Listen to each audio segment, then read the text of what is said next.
Alright, what's going on guys? It is Adam here, and today I'm bringing you guys an in-depth tutorial on what exactly you need to start a YouTube channel. Now I know there are a lot of tutorials out there, but this one will be probably one of the more in-depth tutorials because I see a lot of them, they're not really specific, they beat around the bush.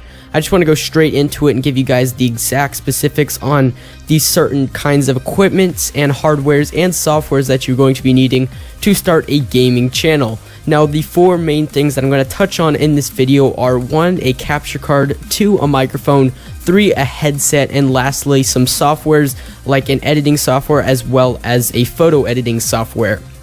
So starting this off with the capture card, we have 3 capture cards that are probably the most popular ones out there on the market. The first is the Gato Game Capture HD, and this is personally my favorite. I've used both the Hauppauge HD PVR2 and this one, and I say that this is the best capture card out there. It records at 1080p 30 frames per second, and it is a phenomenal capture card. If I open up the software right here, it looks absolutely amazing. It's really easy to work with. As you can see here, I have this gameplay and I can just edit it up. I could cut it and delete parts, things like that. It's absolutely amazing, and then you can actually just upload straight to YouTube from here. But we're not done with that, so we could just keep that like that. You can actually send some of these videos to some of your friends if you just want to make kind of homemade videos with your gaming kind of things. But if you are looking to getting into YouTube, which I'm sure most of you are, then this is just one step. So after that, we're going to look into the Hauppauge HD PVR2. Now I don't have the software for this one, but this is actually a decent software. It actually has this little touch button right here. You can just press it and it will start recording, which is really nice, so you don't have to go into your software and click record. It's kind of a pain, but if you're really that lazy, then come on now. And nonetheless, it's a pretty cool little feature, and this actually records HDMI and component. The Gato just records straight HDMI, and I would assume that you guys are running HDMI because that is probably what most people run these days. But if you aren't running HDMI and you still run component, then no fear, the Hauppauge can record component. But one thing about the Gato that I must mention is that it is compatible with Mac. None of these other capture cards are, but the Gato is, which I think is a nice feature for some of you Mac kind of guys. I personally am a PC guy, as you can see my desktop and everything like that. But nonetheless, if you are a Mac kind of guy, then you are welcomed on the Gato. So nonetheless, just want to make sure that you guys know about that. So lastly, we have the Roxio. So there are 2 Roxio capture cards that are pretty popular, the Roxio Game Capture and the Game Capture HD Pro. Now the HD Pro, I would say probably, if you're going to invest $120, you might as well go the extra mile and get the Gato or the Hauppauge, because it personally isn't that good of quality. I've seen the quality that it records at. It looks kind of funny. I don't know what it is. Maybe I'm just looking at the wrong people, but nonetheless, it's not the best quality out there. It does say it records at 1080p, which is what you would expect from an HD capture card, but it doesn't seem to perform like the other capture cards.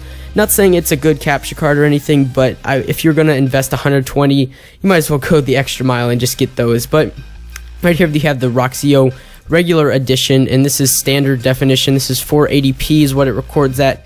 Please do not get this. I would really recommend you not to get this because it's not HD, and these days, in this day and age on YouTube, you have to record 1080p or 720p, and if you don't upload HD, then you're going to be left behind. So I would recommend not getting this. If you really are on a tight budget and you still want to start YouTube, then you can go for this, but YouTube is definitely not a cheap hobby, and if you are on a tight budget, then I would recommend saving up for some of the more higher quality equipments, because you will, like I said, get left behind if you're recording at 480p, or if you're even recording with the Dazzle. Just please do not do that. Get a HD capture card, one of these 2 preferably. So next we have microphones.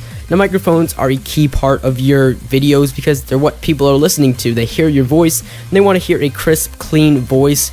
They don't want to hear a muffled blah, blah, blah, blah. They want to hear a clean voice. So 3 again, microphones that I've chosen for you guys are some very popular high quality microphones that you will find on YouTube.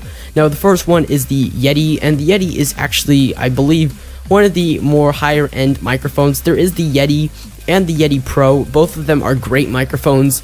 The Yeti Pro, of course, being a better microphone, but it is $100 more, and I wouldn't recommend getting it just for the sake that it's really expensive. But if you do have the money, then you could go for it, I guess.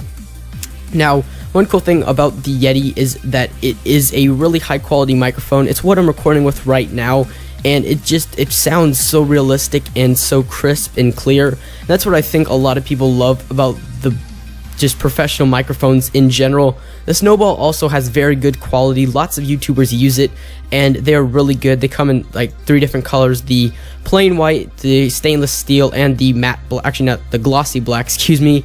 And another I forgot about this, but there's one more. There's the Snowball Ice. I've never heard of it until now, so you can go check that out. I think it is a little bit cheaper than the Snowball, but I think the Snowball has a couple more capturing modes, and I definitely would recommend going with the Snowball or the Yeti if you're looking for a blue microphone. Now, lastly, one more microphone I've chosen for you guys is the Audio Technica AT 2020. Now, this microphone